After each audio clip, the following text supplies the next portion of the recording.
এসো এসো পুত্র আমার।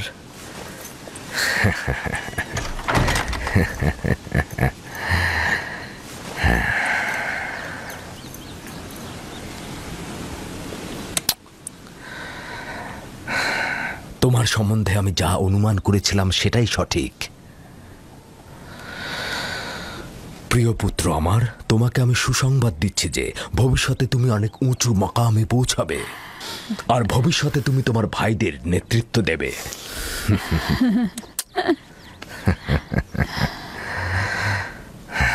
আমার পিতা তোমার দাদাজান আমাকে দোয়া করেছিলেন যে আমার বংশ থেকে অনেক অনেক পয়গম্বর আসবে।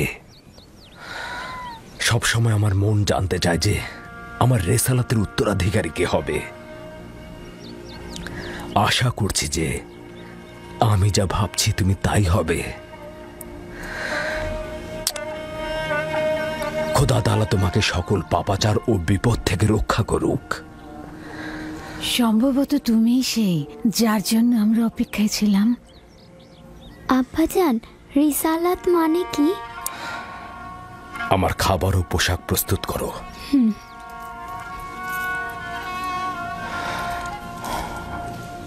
হে আমার পুত্র, রসুলগণ খোদার পক্ষ থেকে ইনসানদের জন্য প্রেরিত।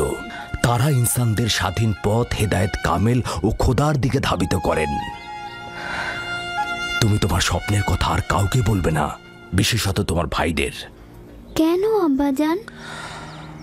কারণটা হচ্ছে, সম্ভাবনা আছে যদি তারা শোনে তাহলে তারা প্রতিহিংসার আগুনে জ্বলতে পারে এবং তোমার সাথে দুশ্মনী শুরু করতে পারে। আমাকে তো চিন্তায় ফেলে দিলে ভাই। আমাকে তো ইউসুফের প্রতি আরো বেশি মনোযোগী হতে হবে।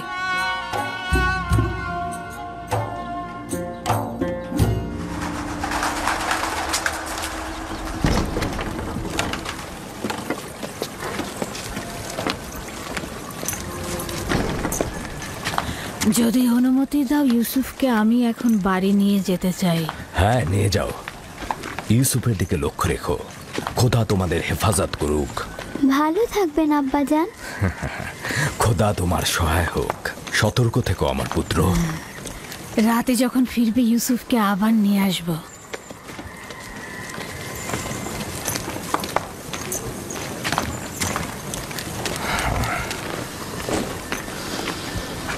বেশ কিছুদিন হলো আমি মরুভূমিতে যাচ্ছি না।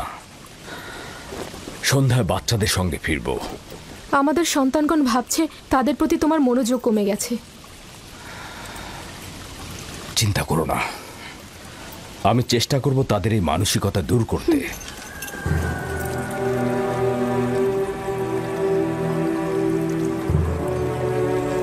ইউসুফ আর বেনিয়ামিনের উপস্থিতি ইয়াকুবকে তার অন্যান্য সন্তানের প্রতি অমনোযোগী করে তুলেছে। খোদা হাফেজ। খোদা হাফেজ।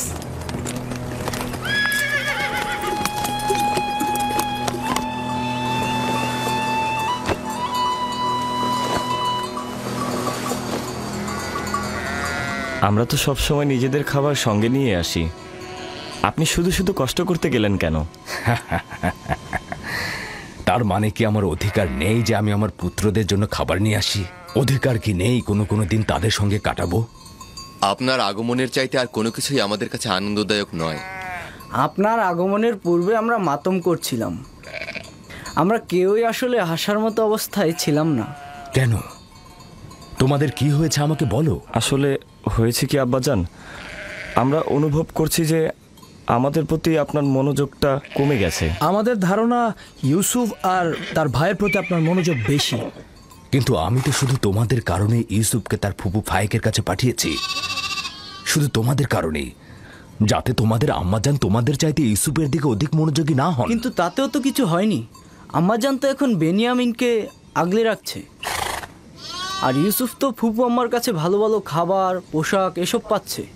আমি তোমাদের সঙ্গে একমত, কিন্তু তোমাদের উচিত ইউসুফের প্রতি আরো সহানুভূতি হওয়া, যাতে করে ইউসুফ ও বেনিয়ামিন তার মায়ের অভাব অনুভব করতে না পারে। আব্বাজান, আমরা আসলে ইউসুফের স্বপ্নটা নিয়ে দুশ্চিন্তায় আছি।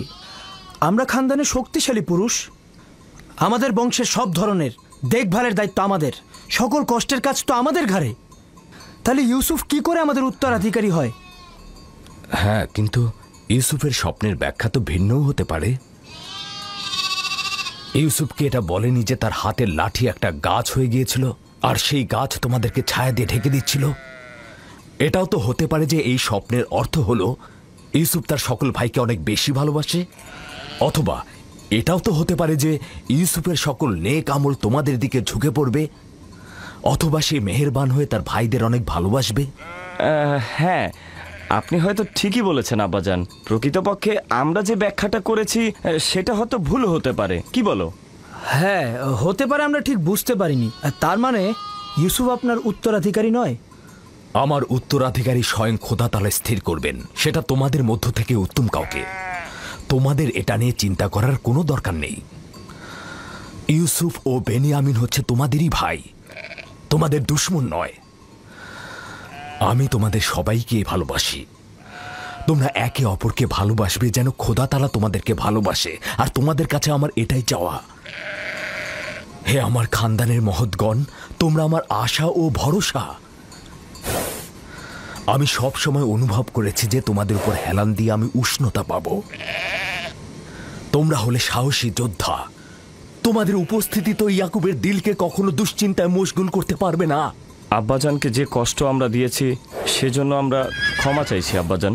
আমাদের হয়তো আর একটু লাভিন, আফতার, ইকবাল, হ্যাঁ একটা নেকড়ে আসছে। নেকড়ে, নেকড়ে, চলো চলো চলো, হ্যাঁ চলো চলো চলো।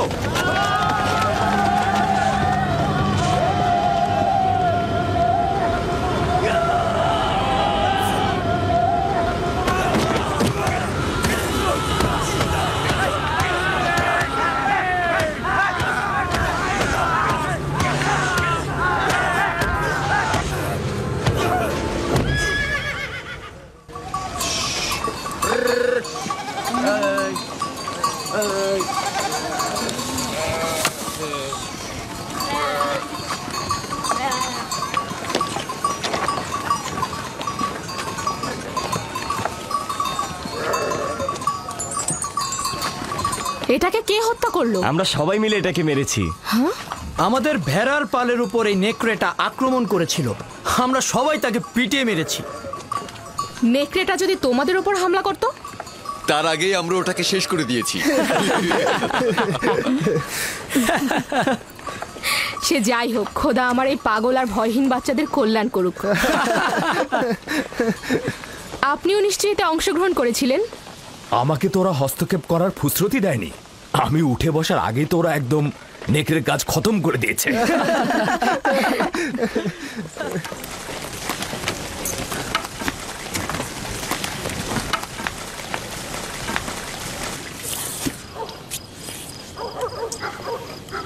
আমরা দুপুরের খাবারের তদারকি করছিলাম, হঠাৎ ভেড়া আতঙ্কিত হয়ে এদিক ওদিক ছুটতে লাগলো।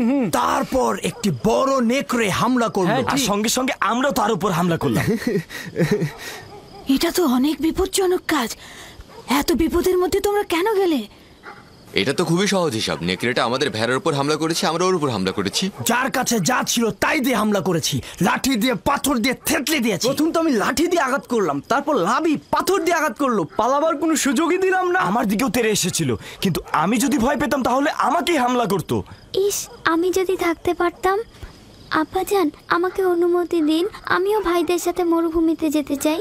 না আমার অন্তর, এখনো তুমি অনেক ছোট, আর একটু বড় হও তারপরে যাবে। খাও। শামুন, লভি, ইয়াহুদা, বাইরে এসো। চলো চলো চলো চলো চলো যেতে হবে, এসো আমিও যাই। যাও। এসো এসো। আসছি আসছি। যাও আমার পুত্ররা, যাও। ক্যানানের কুকুরগুলোকে আতঙ্ক মুক্ত করো।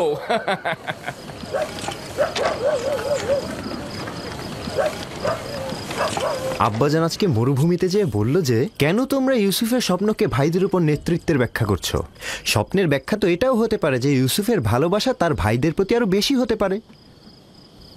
হতে পারে, হতে পারে ইউসুফ তোমাদের আরো বেশি ভালোবাসবে। হ্যাঁ আম্মাজান, ইউসুফ তো আমাদের সবাইকে অনেক ভালোবাসে, তাই না ভাই? সবাইকে ভালোবাসার জন্য স্বপ্ন দেখার প্রয়োজন ছিল না। স্বপ্ন ভবিষ্যতের খবর দেয়, ইউসুফের নেতৃত্ব আর শ্রেষ্ঠত্বের খবর। তোমাদের আব্বাজান তোমাদের সাধারণ লাঠি ভাবে। এ কথা বিশ্বাস করো না। তোমার আব্বাজান আসলে তোমাদেরকে নীরব রাখতে চাইছে। বেলহে বলেছে এই স্বপ্নের যদি হাকিকত থাকে তাহলে সেটা হবে তোমাদের উপরে ইউসুফের নেতৃত্ব আর কর্তৃত্ব, মনে রাখবে। কিন্তু আমরা তো ইউসুফের সাথে খেলেছি, আমাদের তো এমনটা মনে হয়নি। বোকার দল, তোমাদের পিতা চায় না তোমাদের সাথে ইউসুফের কোনো বিদ্বেষ থাকুক। সে চায় তার মতো করে ইউসুফকে সবাই ভালোবাসুক।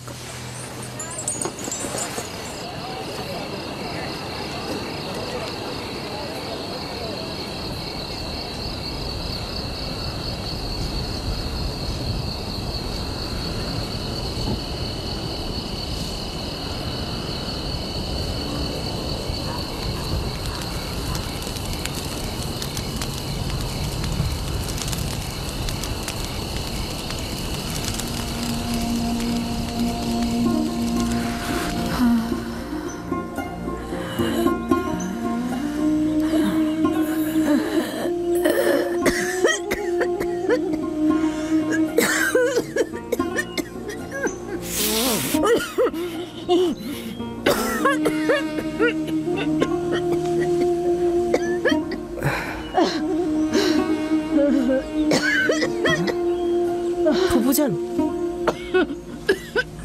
ফুফুজান, ফুফুজান, ফুফুজান, বেসমে, বেসমে। কি হয়েছে ইউসুফ? বানু, কি হয়েছে বানু? তাড়াতাড়ি আব্বাজানকে খবর পাঠাও।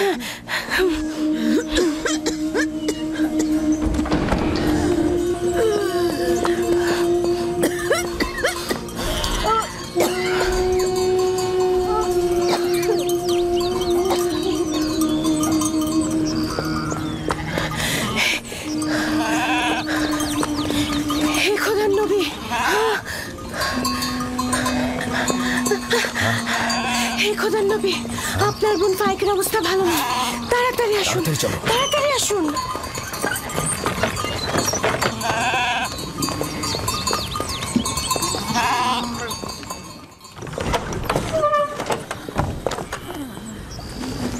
সালাম আব্বাজান, ফুফুজানের অবস্থা একদমই ভালো না।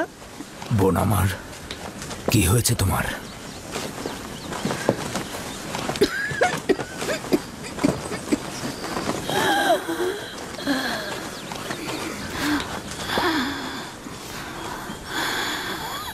অবশেষে আমার সময় শেষ হয়ে এসেছে। এইসব কি বলছো বোন আমার? তোমার অবস্থা তো ভালোই ছিল, হঠাৎ করে কি হয়ে গেল? অত কিছু তো জানি না, শুধু জানি চলে যাচ্ছে। তাড়াতাড়ি ওনার জন্য হেকিমের ব্যবস্থা করুন, ওনার অবস্থা ভালো নয়। আমি গতকাল থেকে জানি যে আমার আর সময় নেই।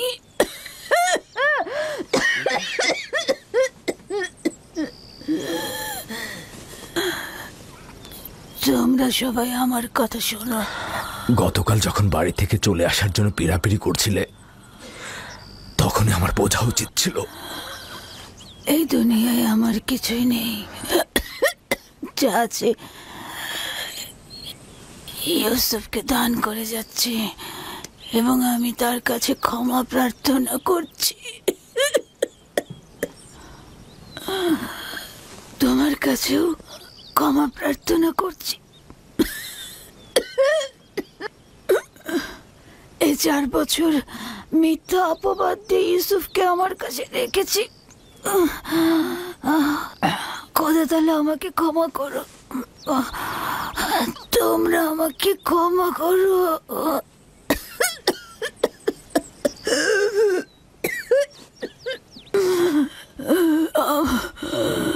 আমার ইউসুফ চোর না, আমি কোমর বন্ধনীটি লুকিয়ে রেখেছিলাম ওর জামার নিচে। আমি তো সেটা জানতাম, তুমি অযথা চিন্তা করো না। সবাইকে বলে দেবে আমার ইউসুফ চোর ছিল না, কখনো না। এটা ভেবে তুমি কষ্ট পেও না। আমি একটু তোমার সঙ্গে একা কথা বলতে চাই।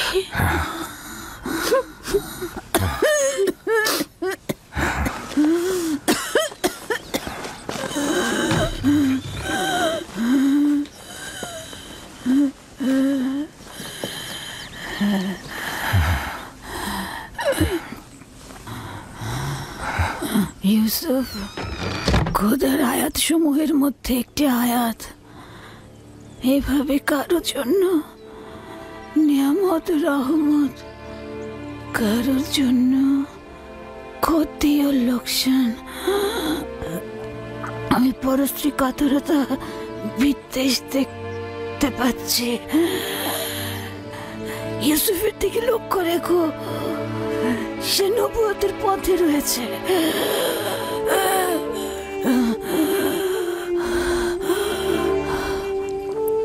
মুহূর্তের জন্য তাকে একা করো না, ক্ষণিকের জন্য তার প্রতি গাফেল হয়েও না।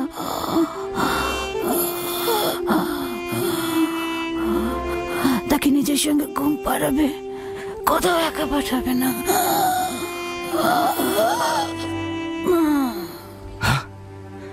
বোন, বোন আমার, তোমার সফর কল্যাণময় হোক, তোমার সফর কল্যাণময় হোক। আমার সালাম আমাদের পিতা ও মাতাকে পৌঁছে দিও। রাহেলকেও আমার সালাম দিও। আমাদের দাদা ইব্রাহিম নবীকেও আমার সালাম পৌঁছে দিও।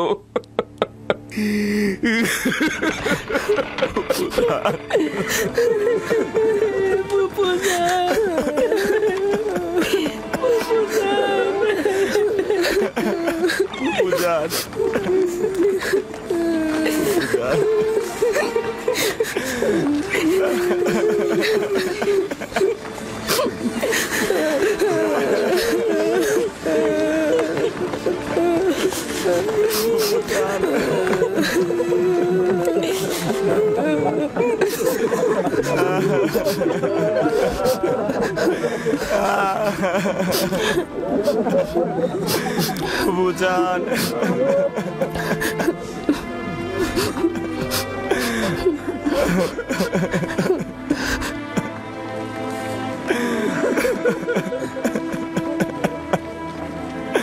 ফুপুজান,